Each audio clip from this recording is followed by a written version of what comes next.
এই ইমানদারগণ, তোমাদেরকে যখন বলা হয় তোমরা মজলিসে কি করো, তাফাসসাহু ফিল মাজালিস, মজলিসের মধ্যে তোমরা জায়গা করে দাও,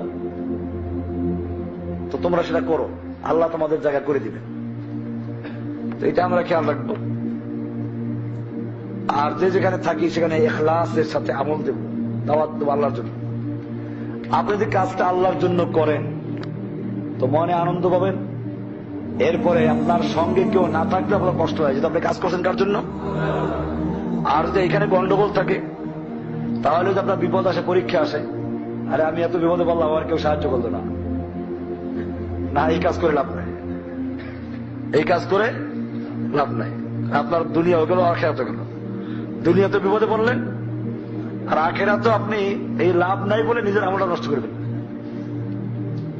এটা খেয়াল করতে হবে যে আমাদের কাজটা হবে সম্পূর্ণ আল্লাহর জন্য। এই কাজ করতে গিয়ে আমাদের যত কষ্ট হোক। আমাকে অনেকে বলে যে আপনি দেখেন একটু যদি এই জিনিসগুলো সাইড দিয়ে পাশ কাটাতেন, হিকমত অনুসরণ করতেন, তাহলে এত ঝামেলায় পড়তেন না। আমি বললাম যে ভাই, ঝামেলা তো এখনো শুরুই হয়নি, যে এই ঝামেলা এখন তো পড়ছি, কেউ কোনো ঝামেলার মধ্যেই পড়েন না। কি হয়েছে, কতগুলো চাকরি আছে, মানুষ গালিগালাজ করে, এই তো। এটা কিছু না। আল্লাহর নবীদের প্রতি, আমাদের সাহাবীদের প্রতি যে নির্যাতন, যে জুলুম এসে তাকে আসতে এখন পর্যন্ত, এখন ওইগুলো কিছুই আসে না। এই জন্য মনে রাখবেন, এখন যদি আমি বলি আরে আমার পাশে এখন কেউ দাঁড়াচ্ছে না, তাহলে আমার ওই আমলগুলো শেষ। তার মানে হচ্ছে আমি আমল করতেছি কি জন্য? মানুষ, আমার একটা পার্টি থাকবে, দল থাকবে, বিপদে আমার পাশে দাঁড়াবে, সাহায্য করবে। তাহলে তো আমার আমলটা কার জন্য হয় নাই। আমি যদি সত্যিকার আল্লাহর জন্যই করি, আমার মনের মধ্যে সামান্য চিন্তাও আসবে না, বরং দিনের জন্য যত বিপদ আসবে আমি আল্লাহর জন্য মেনে নেব। ঠিক কিনা?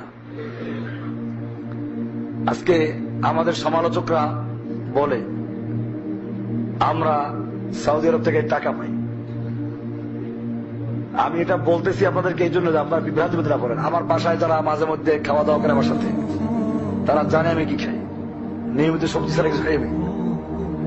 দুই বেলায়, দুপুরে খালি সবজি আর ভাত খাই কয়েকটা, রাত্রে আর সকালে রুটি খাই, সামান্য সবজি আর রুটি। দুই রুটিও খাইতে পারবো না, খাওয়াবে না। চলাফেরা কেমনে করি? গতকালকে আমার একটা সিলেটে প্রোগ্রাম ছিল, এটা গাড়ির জন্য কত জায়গায় ফোন দিলাম, শেষ পর্যন্ত গাড়ি একটা পাইলাম ঠিকই, তাও নেওয়া লাগছে ওই যে নিকুঞ্জে, ওখানে নীলখিল ক্ষেত, ওখান থেকে ড্রাইভার লাগছে এখান থেকে নেওয়া। আজকে মসজিদে আসবো কেমনে? তো শেষ পর্যন্ত আমাদের কেসি এসব আসতেছে, তার একজন থামাইছে, চাইবে টাইম নেই, আমি সিলেট থেকে আসছি।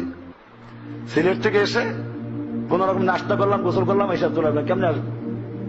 এখানে টাইম শেষ হয়ে যেতেছে। একজন হুন্ডার পিছনে বসে চলে আসলাম। অথচ আমার আজকে গাড়ি কেনার কোন সমস্যা ছিল না। আপনারা তো জানেন, হাতেম বাগে আমার বেতন দিতে কত জানেন? নিয়োগ দেওয়ার সময় 15,000 টাকা বেতন দিত। তারপর তো তাও হইতে বাসা ফ্রি ছিল, কিছুদিন ছিলাম মসজিদের বাসায়। হাতেম বাগে যারা, তারা জানেন ওই ভিতরে একটা বাসা আছে। তাহলে বাসা ফ্রি, 15,000 টাকা বেতন। এরপর মাদ্রাসা পড়াইতাম না, ওয়াজ মাহফিল করতাম না, তাহলে আমার তো 50,000 টাকার বেশি ছিল মাসে বেতন, মাসে ইনকাম এখনো আছে।